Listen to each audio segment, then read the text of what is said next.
আজ 5ই জুলাই রঙ্গকুটিতে নৈহাটি রঙ্গসেনা আয়োজন করেছে তাদের পঞ্চম রঙ্গমঞ্চে পঞ্চম অন্তরঙ্গে আনন্দ উৎসবের চতুর্থ পর্ব। আজকের এই পঞ্চম অন্তরঙ্গে আনন্দ উৎসবের চতুর্থ পর্বে থাকছে দুটি দর্শনে দুটি নাটক। প্রথমে থাকছে নিঃশূন্য অঞ্চল, তারপরে থাকছে নৈহাটি রঙ্গসেনার একটি নবতম প্রযোজনা ছায়া যাপন। কিন্তু তার আগে আমরা একটি উদ্বোধনী সঙ্গীত নৈহাটি রঙ্গসেনার সাধারণ সদস্যদের দ্বারা পরিবেশিত হবে। উদ্বোধনী সঙ্গীত শুরু করেছেন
আর ওই আরেকজনের কথা বললাম, তার তো চোখ বাঁধা, তাই সে কিছুই দেখতে পাচ্ছে না।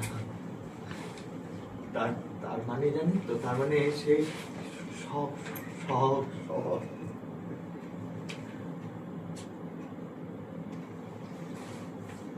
আমিও না কিছু দেখতে পাচ্ছি না, জানেন। চশমাটা কোথায় গেল বলতো? চশমাটা এই মুশকিল হয়েছে, জানেন। চশমাটা দেখে রাখতে বলছি। আপনারা কি কেউ দেখেছেন আমার চশমাটা? বই নিয়ে যাবো বলুন তো। বলছি আপনাদের কাছে একটা হাতল হবে? একটা হাতল দেখুন না, তামার, টিন, লোহার, স্কিন, যে কোনো একটা হাতল হলেই হবে।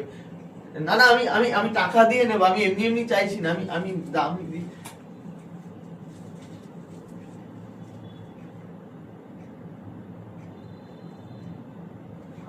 আমার কি মনে হচ্ছে জানেন?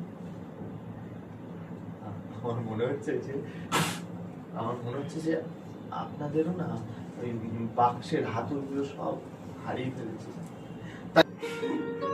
এসব প্রশ্ন আমাকে করবে না। দেবতারা, শিল্পী তারা তৈরি করেছেন, তাই তারাই জানে। তাই আমি দেবী ছাড়া আর কোনো রমণীকে দেখিনি। প্রচন্ড শীতের হাত থেকে কিংবা বন্য জন্তুর আক্রমণ থেকে কিংবা রাতের অন্ধকার থেকে তারা মুক্তি পেল। আগুন পেয়ে মানুষের সভ্যতার নতুন ধাপ শুরু হলো। কি করে পায় প্রমেথেউস? ওই খুলবে না, কখনোই এই বাক্স খুলবে না। এই বাক্স খুললেই হবে সর্বনাশ। প্যান্ডোরার মন এই বাক্সের হাতলটা পৃথিবীর আদলে এটা খুব ছোট হলেও এটাই আমার আপাত নিঃশূন্য অঞ্চল। এখানেই আমার মুক্তি, এখানেই আমার মুক্তি। আপনারাও যান না, যান নিজেদের বাক্সের হাতলগুলো খুঁজুন, নিজেদের মনের ভেতরে থাকা ওই রাক্ষসটাকে খুঁজে ছুঁড়ে বাইরে বের করে ফেলুন, আর সুন্দর এক মানবিক পৃথিবী গড়ে তুলুন। নিজেকে চিনুন, নিজের মনের মধ্যে থাকা রাক্ষসটাকে পার করে দিন। সুন্দর এক মানবিক পৃথিবী গড়ে তুলুন। আমার ভেতর আমি সব সারাদের আমরা প্রথমে বলতে ভুলে গেছি। আর নাটকটি একক অভিনয় করলো আমাদেরই সাধারণ সম্পাদক শ্রী কবি। আর নাটকটির মিউজিক করেছে দিব্যেন্দু ভদ্র। আজকে করেছি ওকে আজকে অপারেট করেছে শুভদীপ দত্ত। ধন্যবাদ সকলকে। এটি আজকে 27তম প্রদর্শন হলো।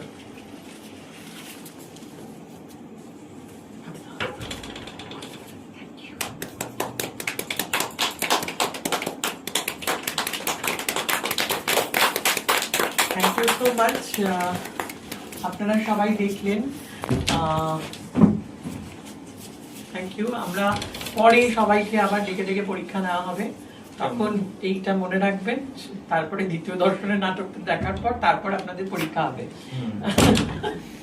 এইটুকুনি বলা। তুমি যাও, বাকি অনুষ্ঠানটা করি। এবার আমাদের দ্বিতীয় দর্শনের নাটক হবে, কিন্তু তার আগে আমরা একটি ছোট ব্রেক নেব।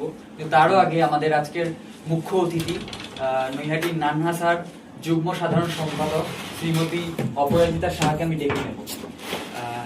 আর তাকে সম্মাননা জ্ঞাপন করবেন আমাদের নৈহাটি রঙ্গসেনার সহ সভাপতি শ্রীমতী লিলি ঘোষ মহাশয়া। আজকে যে দুটি নাটক মঞ্চস্থ হবে বলেছিল, আজকে তার মধ্যে প্রথমটি মঞ্চস্থ হলো নিশূন্য অঞ্চল। নিশূন্য অঞ্চল 27তম বোধহয়, 27 না 28তম এটা হলো, 27তম। কিন্তু আমি ম্যাক্সিমামটাই আমি দেখেছি। আমি প্রত্যেকটা নাটকই প্রত্যেক জায়গায় দেখেছি, তবে দূরে যেগুলো হয়েছে একটা দুটো হয়তো দেখিনি। নাটকটা যত দেখছি কত সুন্দর অভিনয় করছে, অসাধারণ অসাধারণ। প্রথম দিন যে নাটকটা দেখেছিলাম, আজকের এই নাটকটা হেল অ্যান্ড হেভেন ডিফারেন্স, অনেক পরিবর্তন হয়েছে এবং দ্বীপ ক্রমশ উন্নত হচ্ছে। একদিন এই নাটকটা অনেক বড় জায়গায় গিয়ে পৌঁছোক, এটাই আমার কাম্য। আমি এটাই আশা করব, দ্বীপ একটা বড় জায়গায় গিয়ে এই নাটকটা করবে অনেক দূর এবং অনেক বড় বড় মানুষের সামনে, যারা এই নাটকটার সঠিক মূল্য দেবে। আমরা কতটুকু দিতে পারছি জানি না, আমাদের সামান্য একটু হাততালি বা দুটো কথা এগুলোই মনে হচ্ছে, কিন্তু ওর এই নাটকটার জন্য বড় পুরস্কার পাওয়া প্রয়োজন। ও সাধারণ অভিনয় করছে। নমস্কার। সম্মাননা জ্ঞাপন করছে শ্রীমতী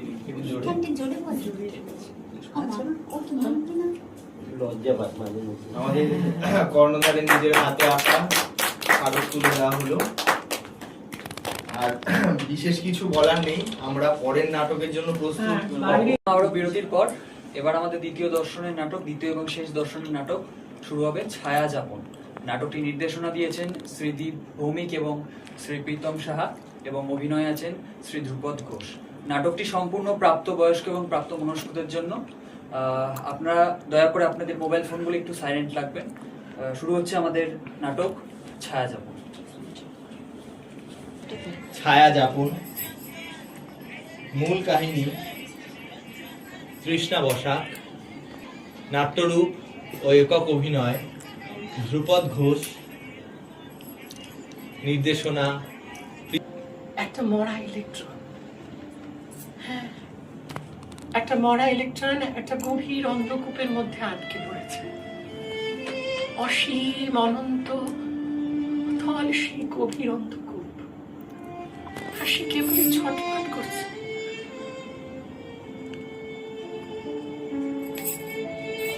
জানেন, এই 6-7 বছরে সংসারে যাতাকলে পিছতে পিছতে আমার জন্য খানিকটা মনে হয় আমি সেই মরা ইলেকট্রনটা নই তো,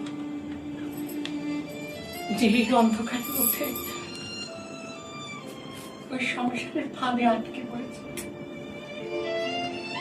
যার কোনো প্রাণ পরিত্রাণ নেই, কোনো পার নেই, কেবলই ছটফট করছে, কেবলই ছটফট করছে।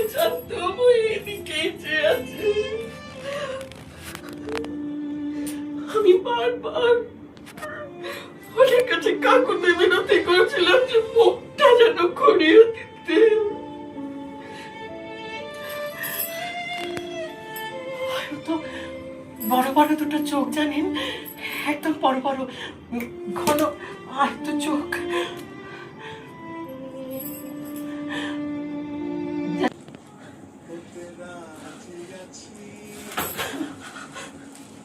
যদি তোমার পরশ পাই সব ছেড়ে দিই ক্ষণিক প্রতি রাত্রে দুমড়ে মুচড়ে দাও যদিও চরণে ঠাই আমি কাঙা নিস্তব্ধ হয়ে দুমড়ে মুচড়ে আছি ডিমেটা বাড়ি ফিরে আসে। মিছে মোহয়া ভরণ সে কে? তুমি মানব!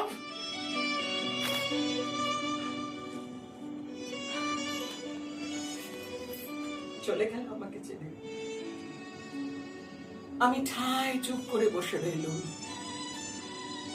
সেদিন আর 3:25 দাঁড়ায়নি।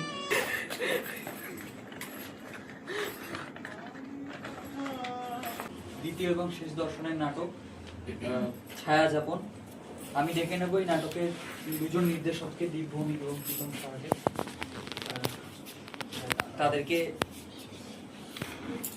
সম্মান। আপনাদেরকে বলবো আমাদের যে প্রসেনিয়ামের যে মানে রয়েছে যে ফরম্যাটে এটা করা সেটাও দেখবেন, সেটাও বেশ সেটা অন্যরকম ভাবেও করা হয়েছে।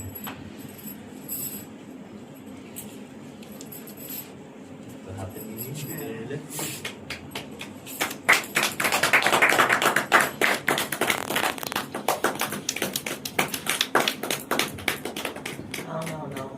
দড়িটা ঠিক করে বেঁধো তাহলেই হবে। অপাদিকে কাহিনী হচ্ছে তৃষ্ণা বসাকের। উনি একজন সাহিত্যিক, নাম করা একজন বিশিষ্ট সাহিত্যিক, আর নাট্যরূপ দিয়েছেন ধ্রুপদ ঘোষ এবং অভিনয়ও করেছেন ধ্রুপদ ঘোষ। এছাড়াও প্রীতম। আর লাইট আমি কৃতজ্ঞতা স্বীকার জানাচ্ছি আমি তীর্থ দত্তকে। উনি আমাদের আজকে সাথেই আছেন, দেখে নিচ্ছি আমরা এই প্রথম তীর্থদাকে সাপোর্ট করে। আমাদের কলকাতা এখনো শো হলে দিদি আসার চেষ্টা করেন, এটা আমাদের কাছে একটা অগ্রিম মানে একটা কি বলবো এক্সট্রা পাওয়া। আর কিছু নাটক নিয়ে বলা নেই, এবার শুধু শোনার পালা। তো তীর্থদাকে যখন ডেকে নিয়েছি তীর্থদাকে দিয়েই শুনি। অপাদি বলে অপাদি বলুন। আচ্ছা হ্যাঁ, অপাদি বলুন, তারপরে তীর্থদা বলবে। এই নাটকটা আমি আজকে প্রথম দেখলাম। এর আগে 2-3টে শো হয়েছে, কিন্তু কোনো কারণে আমি এসে পৌঁছতে পারিনি, যে কারণে আমার দেখা হয়নি আজকে। তাই আমি ও আমাকে বলেছিল, দিদি এই নাটকটা দেখেছিস? আমি না রে, আমার দেখা হয়নি, আমার দেখার সুযোগ একটা হলে আমি নিশ্চয়ই দেখবো। তা আজকে দেখার সুযোগ পেয়েছি, ওই ও আমাকে ডেকেছে বলে আরও সুযোগ হলো। অসাধারণ, অনবদ্য। আমি এর আগে ধ্রুপদের শ্রীচরণ কমলেশু দেখেছি, সেটা তো আপনারা নিশ্চয়ই জানেন যে 126 না 27তম শো হয়েছে। সেটাও ভীষণ ভালো, রবীন্দ্রনাথের স্ত্রীর পত্র অবলম্বনে নাটকটা করেছিল, সেটাও ভীষণ সুন্দর ছিল। কিন্তু এই নাটকটা যদিও বড়দের, ছোটদের দেখার বিষয় না, কিন্তু অসাধারণ অভিনয়। একটা মানুষ যখন খিদে তেষ্টায়, যখন মানুষ নিজেকে একটা পতিতালয়ে নিয়ে যায় বা নিজেকে ফ্লাইং স্কোয়াড হিসাবে একটা যৌনকর্মী হিসেবে কাজ করে, তখন তার ভেতরে কতটা যন্ত্রণা থাকে, সেই যন্ত্রণাটা আজকে ধ্রুপদের মধ্যে দিয়ে ধ্রুপদ আজকে সম্পূর্ণরূপে ফুটিয়ে তুলেছে এবং অত্যন্ত সুন্দর। যেটা একটা সাধারণ মানুষ হয়ে, একটা স্কুল টিচার হয়ে যে এত সুন্দর এই অভিনয় ভাষায় প্রকাশ করা যায় না।